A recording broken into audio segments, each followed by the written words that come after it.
As we sit here just over a month away from Christmas, here in 2024, I'm reminded that 40% of the South African population receives a social grant, lives off a social grant. South Africa is regarded as the most unequal society in the world, and the gap between the rich and the poor continue to widen. Compounding the problem is the high unemployment rate, which currently stands at 32.6%. Experts say the social grant system is insufficient to keep people from poverty, and that this is likely to create intergenerational poverty traps. 50% of households in this country, by the logic of the ANC over the last 30 years, 50% of households receiving benefit from social grants, 40% of our population living off a social grant. So the grant system is really a key part of government's anti-poverty strategy. Our estimates show that about 6 million people are lifted out of poverty because of those small amounts of grants that get paid to those 18 million beneficiaries every month. So it is an expensive system. It is one of the biggest grant systems in the world, but we think it's a particularly effective system in terms of addressing poverty, given that 6 million people are then found to be non-poor because of the grants. Stop the cap. Stop the cap right now. Stop the cap. At the start of the program, only about 7% of the people in South Africa received this. Now it is higher than ever, with nearly half the population living daily off social grants.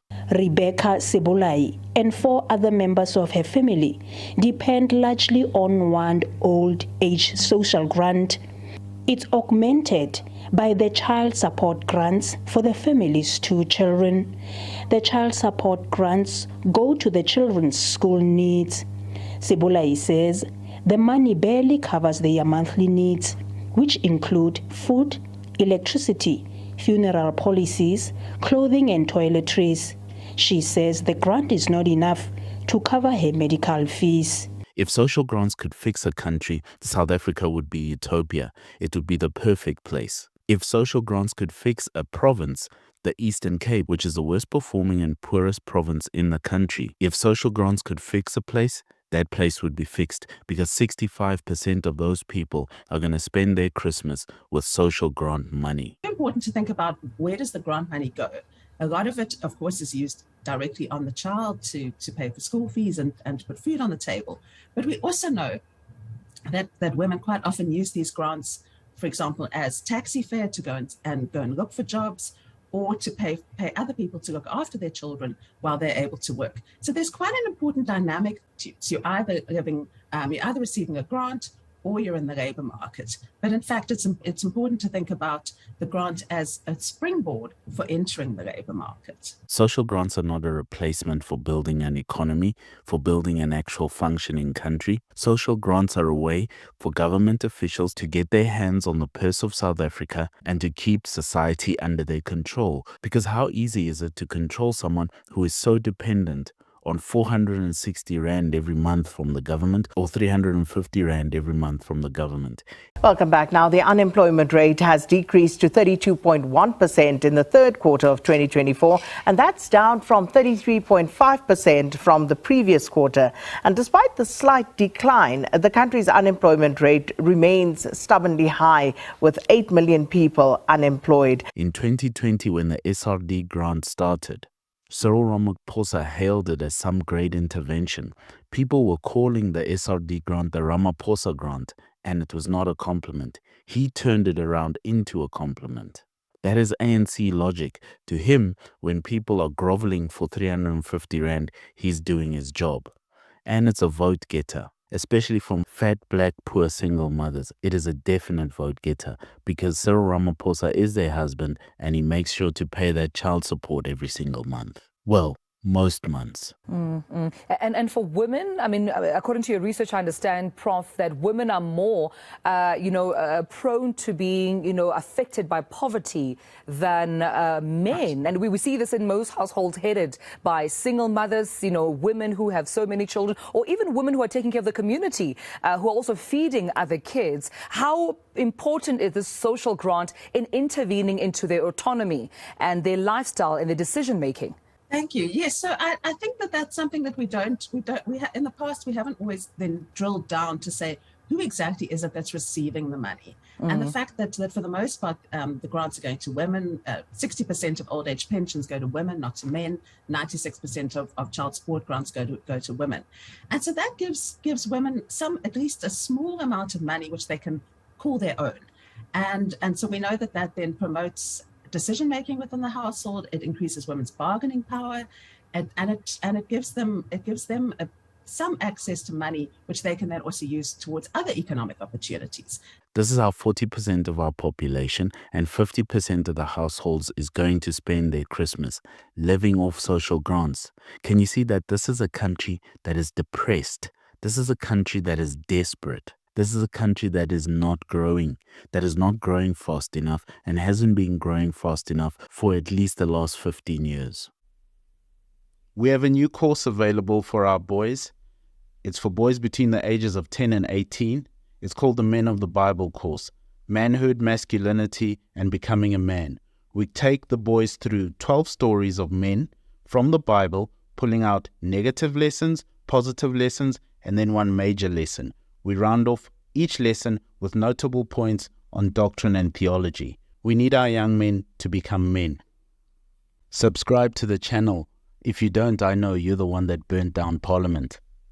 If social grants could fix the country, this country would be fixed. Because about 30 million people receive a social grant, this place should be a utopia if social grants could fix the country, and individuals and families should be heading towards Christmas, looking forward to it, with their children beaming and laughing and happy. They're beaming and laughing and happy, all right, but they're still groveling in poverty.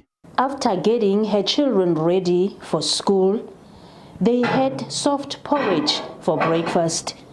But their grandmother is worried as to what they will eat when they come back from school, because there is very little food in the house. With her little old age grant, Sebolai says she has no choice but to spend only onto the most basic necessities. O reka 10 kg ya papa, o reka sepa se se tla tswang, o reka se se tlapang, o reka dilonyana tsele e be ebile e hedile. And ha e hela jalo le dijo tse ga di hela tshwanetse o ye ko go matšhonisa kgotsa o ye ko di-tuck-shop-ong. Ga e kgone mo, ga e kgone.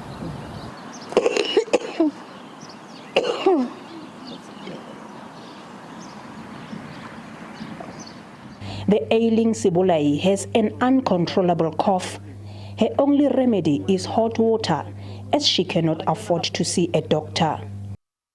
That's the South Africa we live in. That's the Christmas we're heading towards. All while the tax base is getting smaller. Social grants are not a way to build a country. Instead of improving the education system and the health systems, which are dysfunctional, you give more social grants. The answer is not grants, but to the ANC, the answer is always social grants. They're out of ideas and are wasting our time. The solution is simple. Get rid of social grants. You can get a grant only if you're going to study, only if you're going to get a skill at tertiary institution, skills college, or you're going to do some sort of program. That's the only grant we ever give. And you get that grant and some living expense money. And you can only get it one time. The rest is up to you. That's the sort of social grant a conservative would put in place if there was any grant at all. What we're doing now is high-tech enslavement and slavery by stealth. A saying, you cannot make heaven on earth, but we may make a hell. Russell Kirk. I recommend South Africa moves towards the sort of grant that is an education grant that you can receive only once, and it gives you living expenses, and the idea is get yourself a skill, get yourself a job. We cut down grants altogether, and we build an economy by getting rid of minimum wage, turning to a flat tax of about 15%, throwing BEE into the dustbin, and many other things such as that. Getting government out of the business of creating jobs, and they should just run the military, the police, and the courts, and then perhaps we'll be on track for a better Christmas for South African citizens.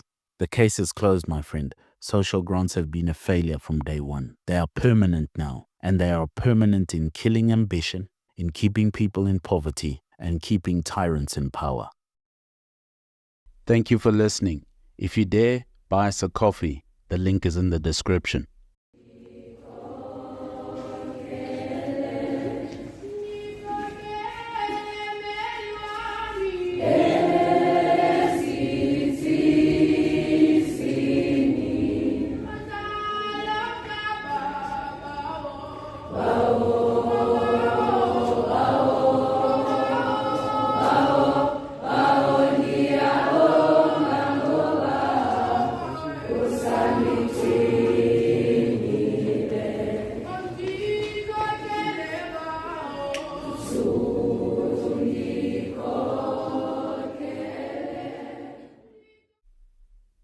We now have a course on Teachable. It's for boys between the ages of 10 and 18, about 12 men from the Bible, where we teach about manhood, masculinity, and becoming a man. Check it out.